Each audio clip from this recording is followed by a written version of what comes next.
I'm Allison Robinson, and welcome to Adoption Collection. I am here today with Brenda, and she's going to be sharing her story of her adoption. Thank you, Allison. Of course. In 1968, in Beech Grove, Indiana, there was a house called St. Elizabeth's Home for Unwed Mothers. And that's where women or teenagers would go either as a sanctuary or their families would place them there when they would become pregnant. What was great about this home is that they would take care of the women, full care. They would live there and work there, and the nuns were great. My adopted parents were on a wait list for 7 years through the welfare department, and the welfare department referred them to St. Elizabeth's Home. And so my adoption process actually started before I was even born. So my parents really wanted a child, and they didn't care if I was male or female. So that's kind of how that started. Again, I was born in 1968, and a year later, my adopted parents actually became pregnant, which wasn't supposed to happen, but now we know it happens a lot when stress is released, and boom, there's a kid. So within 3 years, they had 2 girls, which was great. Unfortunately, and I was a child, it put a strain on their marriage, and by the time I was 4 and my sister was 2, they were getting a divorce. And that's kind of where the division came, because all of a sudden we became tools in the divorce and money, and I became the fake child and my sister became the real child. And this manifested many ways before I was 18. But at first it started with, we would go to family events on each side of the family, and it was always like, this is Brenda, our adopted child, but then this is Stacy. And I, as a child, didn't understand the difference. And it was explained to me that I wasn't real. And I just tried to grapple with that, and I would go to school, and other kids had their moms and their dads, and they could go to, like, you know, the dad-daughter thing and the mom-daughter thing, and my younger sister, and it was not her fault. I do not blame her, and I love her, but she got to do things that I didn't simply because she was real and I wasn't.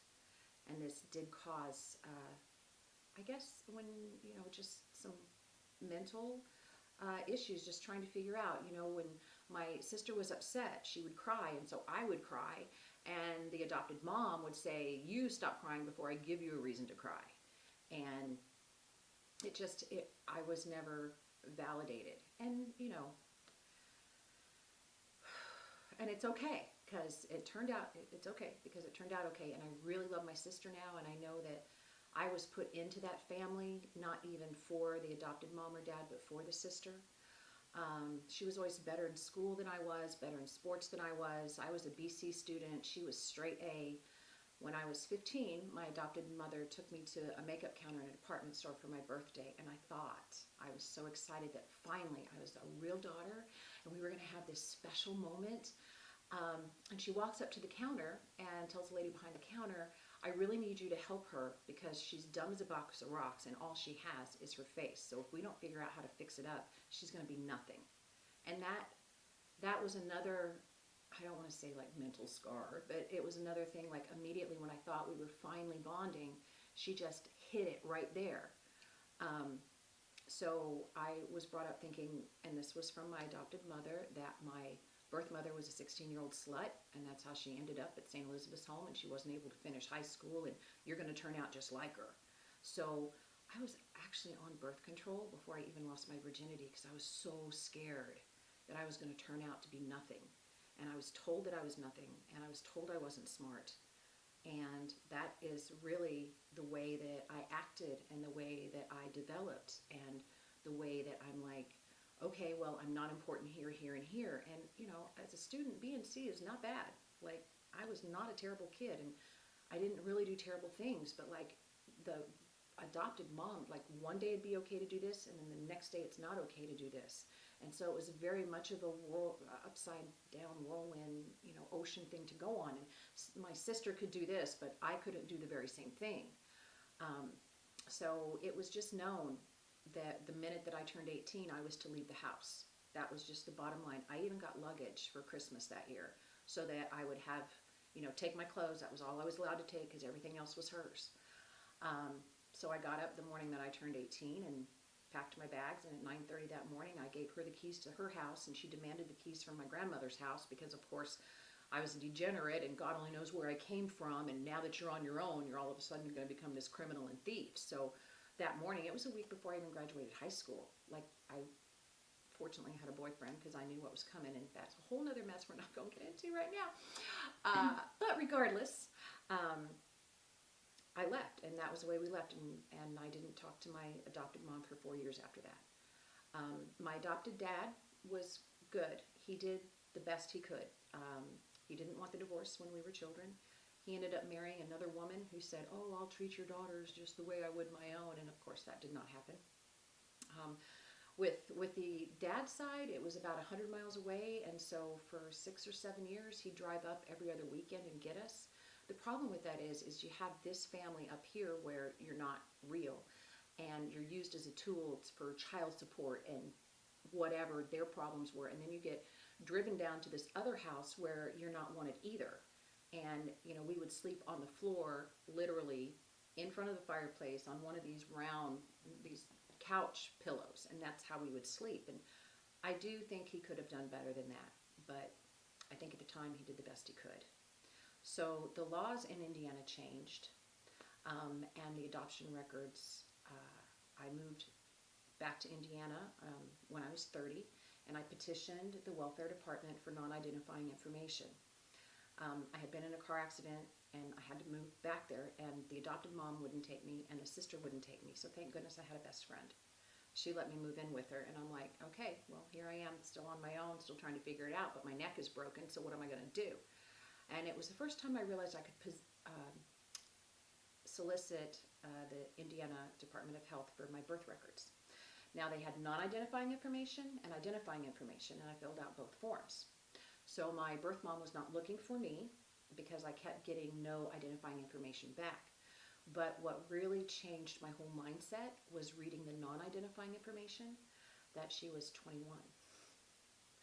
It didn't matter that she was Caucasian and her birth state was Kentucky. I didn't care about that. What I cared about was that she was 21. She made a conscious decision. Abortion was legal, I think, in 67 and 68. She could have offed me and not thought a second thing about it. She made a conscious decision to have me. And I think that's when I started changing my mind about myself. Because then you were wanted. I was wanted, and 3 mothers had a chance to mother me, and none of them did it.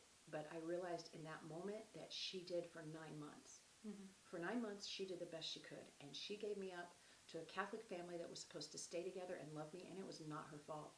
And she wasn't a slut. And guess what? Even if you're 16 and you get knocked up, it doesn't make you a slut. Right. It happens.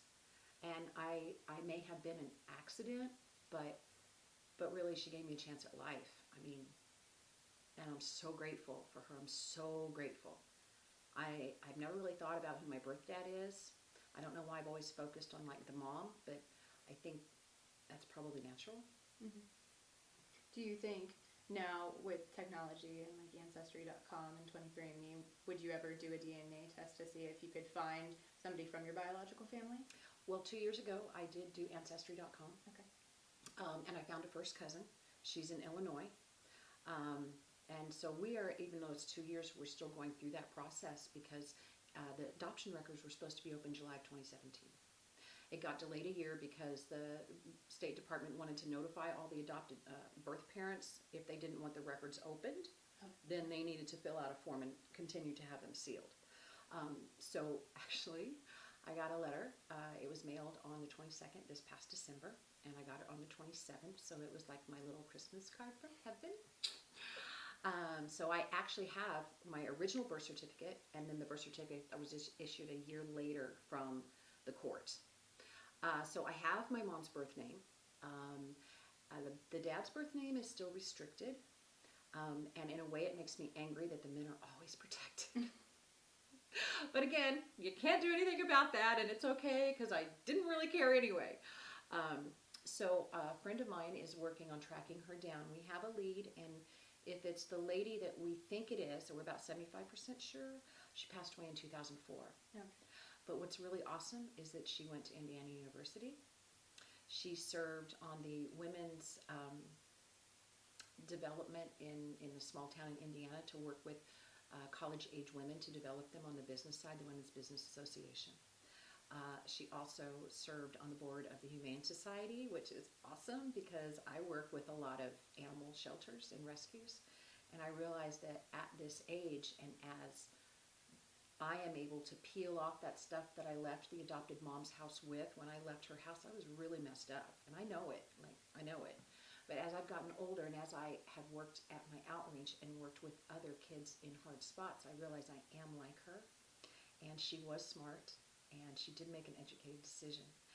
And with all the jacked up mom figures that I have, it's fine that she passed away, because part of the reason of not wanting to find your birth family is you don't want them to be worse than what you already have. Right. And so I, 2 weeks ago, had a conversation with this woman's sister. And the first thing she said, "Are you married? Do you have kids?" And I'm like, "No and no." And she's like, "Well, that's okay." And I'm like, "Yeah, that's okay." When I go back to Indiana, people are like, "Oh my gosh, you've wasted your life because what have you done with it?" And I actually have done a lot with it.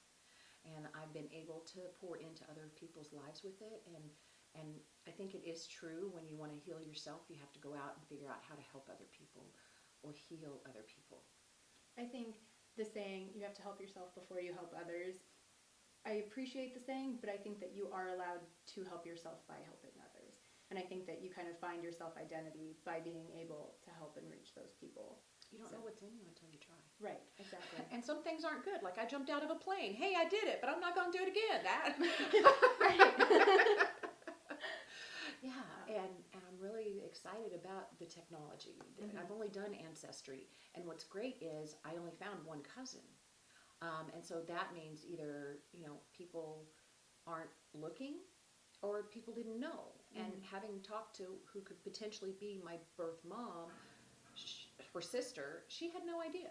Her sister just disappeared for 2 years and then came back. And this lady said, "Oh, I was only 6 years old." Her sister was significantly older than her, so she wasn't privy to everything that was going on. It's fun because I haven't told my adopted family about this new information because I want to keep it safe and I want to keep it protected. Do you think if you were, concrete that this woman is your birth mom, do you think that you would share that with your adoptive family? No, I think that they're broken. Okay. Do you hold a lot of resentment towards them, or is it something that this was a chapter in your life and you've moved on? I don't know. I mean, resentment is a good word, unfortunately, for this situation, but also they are who they are. And I think bringing this new information, like my adopted sister is now in a hospital. She has a terminal disease. And she feels like when I started this journey 2 years ago, I was trying to replace them. Okay. I'm not trying to replace them. I'm trying to make myself whole. Right. And this is not a competition. So I probably will not tell them because they don't really need to know. And I don't really see that as being divisive, but it's not going to bring anything to their life. And I hadn't talked to my adopted mom for 7 years until last August. And my brother-in-law died, and my sister went catastrophic with her terminal illness. And so I flew back there. And we are in the hospital. I'm at my sister's side, and her daughter, my niece, who's 19, is right next to me. And I'm really trying to hold it together because she's really sick. And my niece looks right at me and says, "Well, I know you're upset, but I don't understand. It's not like your blood." And it was, one, I just was shocked because I couldn't believe she said it. Right. And two, it's just the lie of being fake has been perpetuated from the adopted mom to the brother-in-law who always saw me as a threat, and now to his daughter. And at some point, you just have to throw up your hands and go, I've come back here for 20 years every Christmas. I have not missed a birthday. I have not missed a Christmas. I have not missed any of this. And you're going to stand right next to me when I am about to lose it and tell me that. Like, you can't fix people like that. No matter what you do, you're not going to fix them. And then my nephew's 21, and he's like, "It's time for you to quit screwing around in LA and come home." I have a life out here. I have jobs and I have a house, and you never cared until now there's no one else to take care of you. But you're adults. It's time for you to take care of yourself. I left at 18. You are 19 and 21. Get a job. And I don't mean that to be harsh. No. I love them and I will do what I can for them, but you're going to sit there and say, I understand you're upset, but you're still not real and you didn't even grow up next to me. You didn't even, it's harsh. So that's why I'm going to keep this little thing protected, because it's not my baby, but it's my baby. So what age did you find out you were adopted? I always knew. Okay, so they told you from Well, old enough to be able to understand. yeah, because the minute that the adopted mom had my sister, it was different. And when they were going through the divorce, it was mentioned that maybe I could be returned to where I came from. And the divorce attorney, the adoption attorney that handled the adoption was my dad's attorney through the divorce. And that's when I potentially could have gone back. Not obviously to St. Elizabeth's Home for Unwed Mothers, Right. but to an orphanage. And so it was decided that she would get more child support if she had 2 instead of 1. And so at that point it was, aren't you glad you're not in an orphanage and I'm saving you and you could be on the streets and you could be in a worse place. And so that also didn't allow me to like ever be upset or ever have an emotion, because I could just be turned back in. And I was told, you know, if you're not careful, you're going to end up at the Wheeler Mission, you know, because you're nobody. And yeah, nothing was ever painted really bright. But that's okay. I have sun now. So on the flip side, do you think maybe it was harder for your sister because she had to be this prim princess and had to do everything? Or Well, I don't know how your relationship was. You say you love her, but I don't know growing up if you were close. But everything was so easy for her. She was so smart and she was so fast and she was so pretty, and I was just always so awkward and pale. And no, we were always sisters. She never made me feel like that I wasn't. But we didn't really stick up for each other either. Like when you know, abuse would happen, it would happen, and then we would comfort each other afterwards. Now, I mean, they don't let you hit children at all. Right. You know, but in the 70s, man, that was it. You got yanked and pulled, and that's just the way it was. If it could have been different, I would want it different, but it has all been part of making me who I am, and I have definitely learned, you know, I don't even put my hands on my dogs. They're spoiled rotten. I think that's okay. Oh, well, you know, they're mine, so. I mean, as long as they drink, you're And guess what? Under my roof, my rules, right? I mean, hello. And the other thing is, you know, growing up then what happened, and it was repeated so much, what happens inside of these walls stays inside these walls. I don't even remember what I did, but the first time that my adopted mom really wailed on me, I went to school the next day and told my 2nd grade teacher. Well, that prompted a telephone call. And that prompted even worse circumstances when I got home, because I didn't know about the telephone call. And so that helped me learn to keep my mouth shut. And unfortunately, that transitioned into relationships, you know, further on, because I would gravitate towards abusive, secretive people. And I don't know how that works in the karma world. I really don't. But fortunately, as you mend yourself, those relationships don't manifest. I guess it's the easiest, safest way to say that. Yeah. So then, growing up in high school, did you have a group of friends that were your support system, since you didn't have the support so much at home, or how did that work? No, I basically just had one friend Okay. at any time in high school. But what happened was I met a guy, and he became my support system. So I met him when I was 16, and he's who I moved in with the morning I turned 18. And he went to my high school graduation, and then we got engaged and we got married. And all of a sudden, and it was literally like all of a sudden, I would come home from work and there'd be a sign on the door, take your shoes off, your heels scuff the floor. And I'm like, okay. And then, you know, we're sitting watching TV and the glass is empty, and I put it down. He's like, you need to take that to the kitchen, it's empty. And I'm like, I'll wait for a commercial break, it's Star Trek. And he's like, no, now. And I'm like, okay. It was just the little things like that that didn't present itself when I was 16 and 17. And I think it's just because, number one, he was older than me. And he was going through a divorce when I met him. Okay. And I needed a way out. And this presented itself as a way out. And so I took it. And I did what my mother told me. I found a man. He had a job. This is all I was ever supposed to do and be worth. I married the perfect man for her, not me. And our relationship fell apart because he wanted me to start having children, and I didn't want to have children. And so I started taking birth control on the side. And he found them. And that was, he went to work, and I put my clothes in a garbage bag, and I left. And I moved in with my best friend at the time. And now, 30 years later, she's still my best friend. So he was my support system until I married him when I was 20, and I left him 2 months after I turned 21. The whole relationship was 5 years. The actual marriage was only 15 months. So, do you think not wanting children at the time was because of him, or do you think your adoption had anything to play into it, or was it just how your life was structured at that moment? all of it. Okay. I think that growing up with a single mother, that I was used as a tool. I didn't trust any man to stay by my side. And I saw how she struggled, and I was so afraid not to become like my birth mom, but like my adopted mom, you know?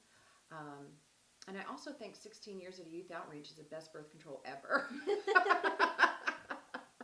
So really, the last 15 years has nothing to do with me. It had to do with reality, okay? But he's a good guy. Like, if I had to do it all over again, I don't see another way I would have gotten out. You know? I mean, obviously, if it wasn't him, something would have happened differently. But it's the only time I've been married. I've been engaged twice since then, but I haven't been able to pull the trigger because I just don't trust it. And that's okay. Yeah. It's all right. So as far as your family and everything now, you talk with your sister. Is there any part of your relationship you wish you could have changed growing up? I wish I would have been included in her secret clubs. Okay. Because we were family, you know. I wish that when I was getting wailed on one time, she might have said stop. I did not feel empowered to say stop because I didn't have a voice. But, you know, she came to my wedding, and I went to her wedding. And it was like we were not friends until the moment I moved out of the house. And I think she freaked out because all of a sudden there wasn't that buffer between the adopted mom and her, you know? And so everything that she saw me going through, all of a sudden the adopted mom had nobody else to manipulate. And she was 16, and then that's how that happened. She was like, all of a sudden, I'm living with this man, and she was the only one that I talked to, her and my grandmother. And she's like, I just didn't realize, I didn't know. And I'm like, I know. So I think I wouldn't really change anything with me or her, other than I wish we would have been more of a protected unit. But I don't think it's because she thought I was fake. I think it's because that's just was the lay of the land. And for those 4 years, you couldn't say the B word, because I was the B word. You didn't mention it in the house. You didn't breathe a word of it. So. And how did your grandparents feel about this? Like the way that you were being treated, or was it all just kept under, nobody knew? No, my grandmother knew, and I think that's why she spoiled me. Okay. So it would be always like I was grandmother's favorite, and my sister was the adopted mom's favorite, you know? And that within itself was manipulation, because Granny loved us both. Right. You know, and even at Grand's funeral, Stacy's like, well, I guess your favorite person is gone now. And I'm like, see, I don't understand why it has to be such competition. My granny loved us both. She took us both on the same vacation. She bought us matching outfits. We ate the same things. It was all even in her book. And, you know, that's the advantage of being the first grandchild. She didn't care if I was fake. I was there, and she always made me feel like that. So did she live close? Like, were you able to see her frequently, or? On the weekends that we didn't go down, that our dad didn't come and pick us up, the adopted mom would put us in her house, because I think the theory of being a mother is always ideal, but not all women are meant to be mothers. And so she didn't really spend a lot of time with us. She was always working, which you have to do, but in the evenings and on the weekends when she wasn't working, she was always looking for a man. I mean, she ended up marrying my dad's divorce attorney. So you know he got the shaft. Okay, my dad didn't have a chance. Right. So not only did the attorney handle my adoption, he handled my dad's divorce, and then within a year he married her. Now 7 years later, she divorced him, and within a year, she married another guy. So she was perpetually either had a husband and was a wife at home, or looking for a husband to become another wife at home. And even though she stayed at home, she didn't participate in PTA. We weren't allowed after-school activities because it ate into her time. I think I was a Girl Scout maybe 3 weeks. In high school, I did choir. I loved to sing, but I couldn't do any of the competitions on the weekend, and none of the band camps or choir camps or none of that. My social life was strictly 7 to 3, period. That was it. Because other than that, we were hers. Which is whatever. I just found it interesting, though, if you were the fake child, as you say, that she would spend so much time and not have you do these extracurricular activities? No, we would get up at 7 a.m. just to clean the house. Oh no, I joked all the time that I was Cinderella. At 885 days, I got one of those two-year little pocket calendars and started counting down the days on when I could leave. In one of my journals, I referred to her as Hitler, which was not good, and when it was discovered was even worse. We were definitely there to serve her. Extracurricular activities didn't serve her. And that one for your sister as well? Well, she got to play kickball, which was great. And my grandma taught me how to drive, but my adopted mom paid for my sister to drive. And I obviously left house before college, but it was always known I would not go to college. And yet my adopted mom paid for a third, my adopted dad paid for a third, and then she paid for a third for college. So it was different. And that's okay. It took me 5 years to get my bachelor's degree, and I got it anyway. Good. I'll cry. I'm proud of you. I did it evenings and weekends, but I did it. So well, it's not about the time. It's about the fact that you were told you weren't going to ever go to college, and you were going to be a housewife for somebody, and you overcame that and still went to college, whether it was weekends and evening classes or however you did it. You were able to make that 5-year commitment, and I applaud you for that, because that's amazing that you took this negativity throughout your whole life and decided, no, I'm not going to do that, and turned it into a positive. Well, and the thing, I left my husband when I was 21, and I moved to Louisville, Kentucky when I was 22, and then I moved to San Francisco when I was 28, and then I moved here at 29. Like, I just kept running and running, trying to find someplace I would feel real. And the thing is you really do take it with you, And so it was great that I was able to do all that by working hard and saving money and getting out. And really, the great thing about Los Angeles is you can be whatever you want. Yeah.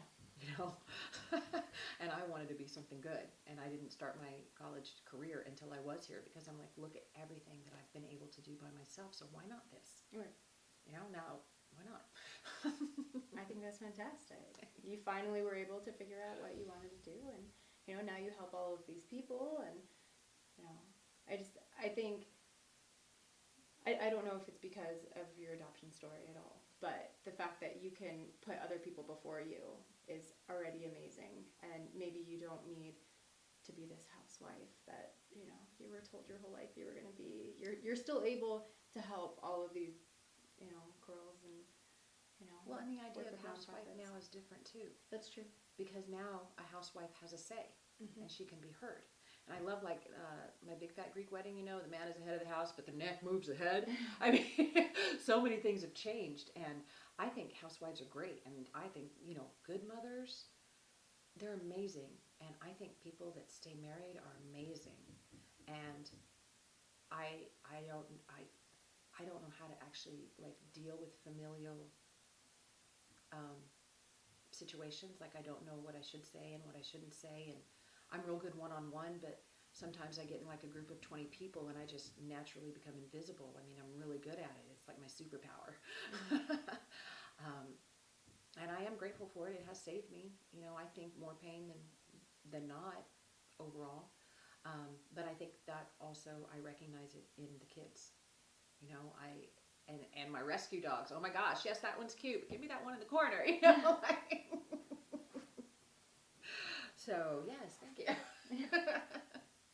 Well, I still think that it's amazing that you're able to be selfless and put all of these other people before you. So.